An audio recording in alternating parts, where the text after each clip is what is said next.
Hello, little friends. Today we follow Tina, a girl who thought chips and soda were the only things worth eating. The sunlight hits the table. Tina reaches out, sliding a box of crisp, fresh vegetables to the very edge of the counter, clearing space for her own selections. She tosses a single apple into her bag, but her hand quickly dips back into a cupboard. She pulls out 3 chocolate bars, jamming them deep into her pocket. The kitchen door swings shut behind her. At school, the lunch bell rings.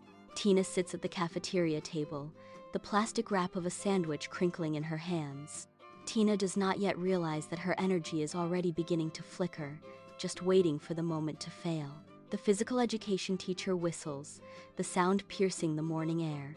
Tina stands at the starting line, toes digging into the asphalt. Ready, set, go, the teacher shouts. Tina launches herself forward, feet pounding the ground. For 10 seconds, she moves with speed. Then, the weight hits. Her muscles tighten, turning into leaden weights that refuse to lift.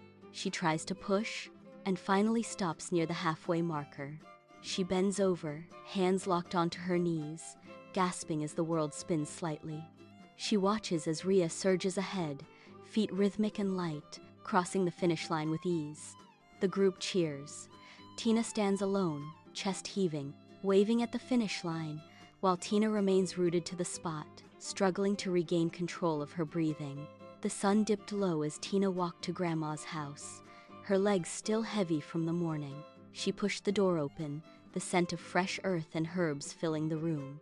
Grandma stood at the kitchen counter, rhythmically slicing a bright red tomato. She laid the slices alongside orange carrot sticks, a yellow banana, and a heap of dark green spinach on a white plate. She placed a tall glass of milk beside it. Grandma looked up, gesturing to the spread. "This is the rainbow plate," she said, her voice steady. She pointed to the red slices. "Red for your heart, orange for your eyes, and green for your muscles. It builds your strength from the inside out." Tina approached the table, her eyes scanning the vibrant colors. She had never seen a meal arranged like a puzzle before, the texture crisp and cool against her skin. She looked at Grandma, then back at the plate. She brought the spinach to her lips. It tasted clean. It tasted like potential. For the first time all day, Tina felt the fog of exhaustion begin to lift. A week later, the school field buzzed with the same morning energy. Tina stood at the starting line, a stark departure from her usual frantic heartbeats. She took a deep breath, filling her lungs with crisp air. The teacher raised the whistle. "Ready, set, go." The sharp blast cut through the silence. Tina pushed off the ground with explosive power. Her feet moved in a blur, striking the earth with precision. The wind whistled past her ears. She sprinted past the marker, her stride lengthening, and surged ahead of the pack. She crossed the finish line with meters to spare.